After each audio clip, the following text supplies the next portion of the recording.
10 commonly used terms from ancient Rome. Anyone with even a passing interest in etymology will be well aware that many English words come from Latin, the language of ancient Rome. While English is officially considered a Germanic rather than a Romance language, the latter being languages rooted in vulgar Latin rather than those best suited to whispering endearments to your sweetheart, it borrows liberally from many different sources. Perhaps borrows is too mild a term though. More accurately, English follows other languages down dark alleys, knocks them over the head, and goes through their pockets for loose vocabulary. As such, this mongrel tongue of ours contains no small amount of Latin-based terms. The following 10 words have been selected because of their interesting origin stories, surprising initial usage, or the way the meanings have been altered slightly over time. Or, in some cases, all three.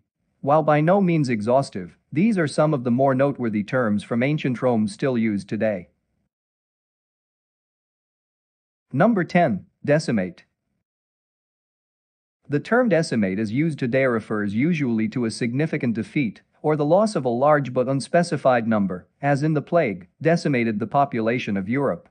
The term, first used in an ancient Roman military context, rightly applies to eradication and destruction but is, in fact, very specific as to the numbers involved.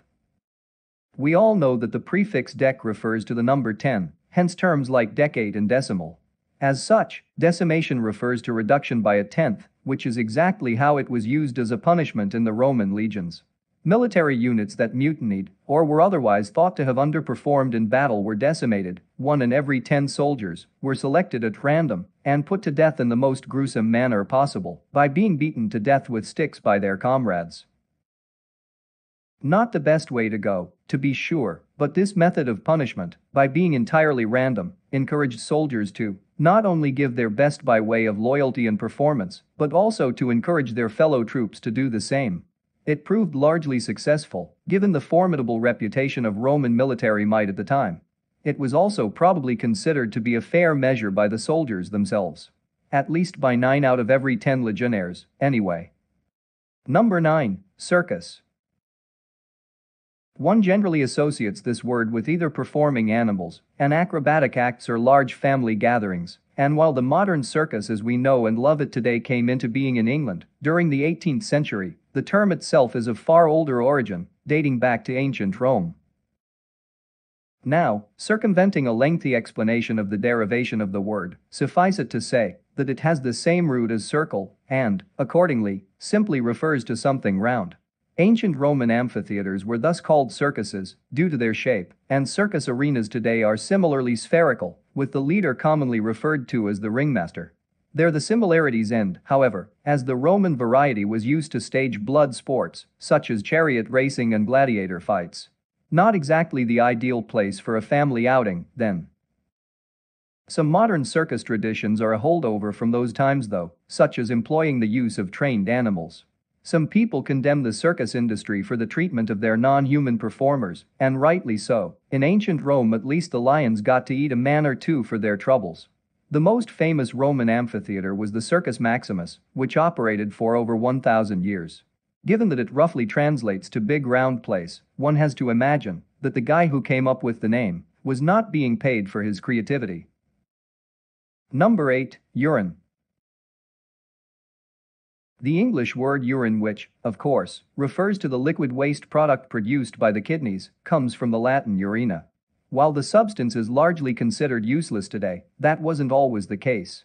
The Romans not only popularized the term, but put the stuff to wide use, so much so that Emperor Nero imposed a urine tax on his citizens in the 1st century AD. Some of these uses were surprisingly inventive. Of course, human waste products were commonly used in leather tanning throughout history, but the Romans took things a step further, using urine as both a cleaning agent and a beauty product. Due to its unique chemical composition, urine made for excellent early laundry detergent, and, because it was believed to make teeth appear whiter, was also commonly used as a mouthwash and in toothpaste. They might have been onto something there, as urine was widely used in dental hygiene products up until as recently as the 18th century. Ever the inventive pioneers, the Romans also used urine as invisible ink to write secret missives between the text of official documents. Such messages were visible only when heated, making them a brilliant early espionage tool, although it's hard to imagine a modern James Bond resorting to such measures. In any event, that's where the saying "read between the lines" comes from. One could say, then, that all of this proves the expression piss poor is largely inaccurate, historically speaking. Number 7. Triumph. On the other end of the spectrum from decimate, we have triumph, a term generally used in both verb and noun form to refer to a victory or success. In ancient Rome, a triumph was the name given to the victory parade and celebrations awarded to a victorious general upon his return to the city. A triumph was awarded by the Senate, and a victory had to meet certain criteria to qualify, namely, a minimum of 5,000 enemy casualties inflicted in a battle decisive in ending a war. Triumphs were such lavish affairs in honor of a single individual that a slave was required to remind the victorious general of his mortality throughout the festivities, lest he mistake himself for a god. Victories that fell short of the requirements for a triumph could be awarded the lesser honor of an ovation, another term still very much in use today. Only the best commanders ever received multiple triumphs. Pompey was awarded 3 in his lifetime, but, not to be outdone by his old rival, Julius Caesar in 46 BC granted himself 4 consecutive triumphs.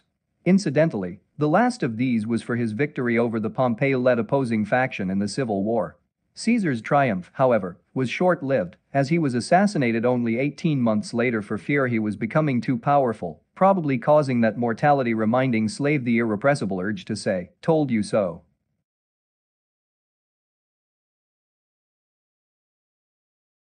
Number 6. Rubicon. The Merriam-Webster dictionary defines the word Rubicon as being a boundary line, the crossing of which commits one irrevocably. Nowadays, it is not uncommon to refer to an important occurrence from which there can be no going back as a Rubicon moment. The term was famously used by South African leader P.W. Botha in his 1985 Rubicon speech, although he illustrated the point not by crossing the figurative Rubicon, but by shying away from it. The original Rubicon moment occurred in 49 BC, when Julius Caesar led the 13th Legion across the small river Rubicon in northern Italy in an act which committed him to a civil war. As provincial governor of the Cisalpine Gaul region, Caesar was forbidden from bringing his troops into the Republic. When summoned to Rome to face charges of overreaching his command by his political opponents, Caesar crossed the Rubicon, the official borderline of northern Italy, under arms, thereby igniting the 3-year civil war that followed. This momentous event also gave us the famous idiomatic expression "the die has been cast," similarly referring to passing a point of no return. It is widely claimed that Caesar himself uttered this phrase upon crossing the Rubicon, but since this cannot be verified with any degree of accuracy, it may just be something that history had attributed to him for dramatic effect. We will probably never know for sure. Number 5. Kaiser. Continuing with the Caesar theme, the man is credited with many things still used today, such as the C-section birth method, the Julian calendar, and even the 7th month of the year, named, of course, in his honor. He also discovered Britain, although the indigenous inhabitants he encountered already living there might have disputed the point. No matter, the British Empire would go on to discover many new lands of their own, similarly upsetting local populations, so it all evens out. One could even say Britain learned from the best, the original Mr. I came, I saw, I conquered himself. Julius, of course, was the first Roman leader named Caesar, but not the last. His descendants would go on to further the family legacy, so much so that the early Germanic people simply referred to all Roman emperors as Caesar. The word itself came to be synonymous with emperor, and, over time, the leading monarchs in Germany and Austria became known by the altered form of the word Kaiser. The last official Kaiser was Wilhelm II, the King of Prussia, who famously led Germany in World War I and was forced to abdicate his throne in 1918 towards the conclusion of the conflict. The term, like its Russian counterpart Tsar, may have fallen largely out of contemporary use were it not for the famous South African-based soccer team Kaizer Chiefs and the UK band of the same name which they inspired. And for all that Caesar gave us, what did we do in return? Why, we named a certain chicken salad after him, of course. Go figure. Number 4. Plebeian. We generally know this term as a common insult, particularly in its shortened form, pleb. It refers to something common, basic, possibly widely popular, but lacking in sophistication. So a good description of reality TV, in other words.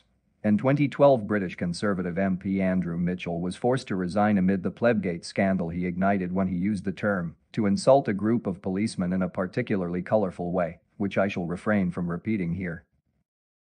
Of course, the term comes from ancient Rome, where it was not used as an insult, but rather as a term of reference for the common masses, Roman citizens who were not of the patrician, senatorial or equestrian classes. It was the class-conscious British who turned it into an insult in the 17th century, when it became a euphemism for the lower class, or if you prefer, the unwashed masses. The negative connotations of the term persist to this day, as Mr. Mitchell discovered to his detriment. The plebeians of ancient Rome may have been commoners individually, but collectively they made up a powerful group of working-class people that formed the backbone of the economy and represented a significant threat to the ruling class. Recognizing as much, the Emperor Augustus aimed to keep them satisfied and distracted by way of food and entertainment respectively, thus coining the phrase bread and circuses. This method of appeasing the masses is, arguably, still employed today, and why not? It works, after all.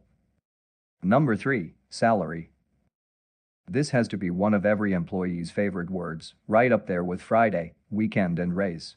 The receiving of one's monthly remuneration by way of a paycheck is not only necessary for survival, but also usually serves as an indication of one's worth in the workplace. The better you are at your job, the more you get paid. At least in theory, if not always in practice. The word salary, however, originally referred to a common condiment we generally take for granted nowadays. Yes, the term salary comes from the ancient Roman custom of paying soldiers, not in gold, but in salt, something that was both practical and desirable, given its relative scarcity and considerable worth. The value of salt extended beyond ancient Rome, though. Many civilizations used the sought-after substance for trade and remuneration. That is the reason why a competent individual is still described as being worth his salt. Much has since changed, and salt has become so ordinary and commonplace that food establishments practically give it away for free, a development that would have likely shocked a Roman soldier 2,000 years ago.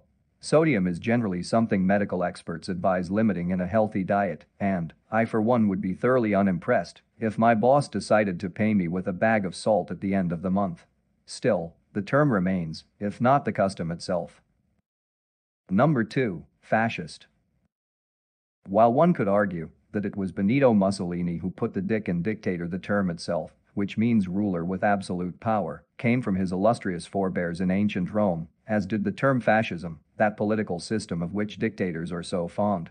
It's only natural that the two words originated in the same place and time, for fascism refers to a forcibly monolithic regimented nation under a dictator, so they go together like, well, bread and circuses.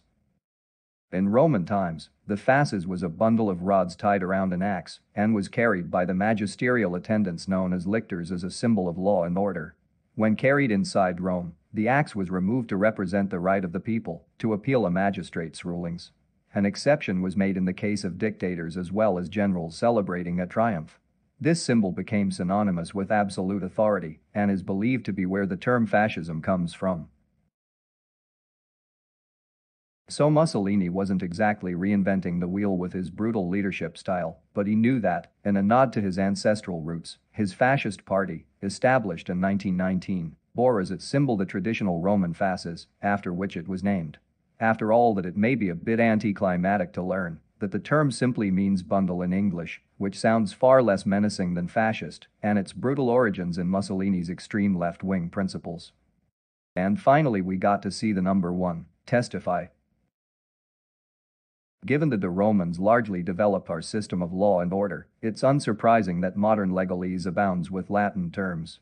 Testify, the act of bearing witness or speaking under oath, is no exception, but its original usage is more interesting than most. The contemporary custom when swearing an oath is to do so on a religious text, usually the Bible.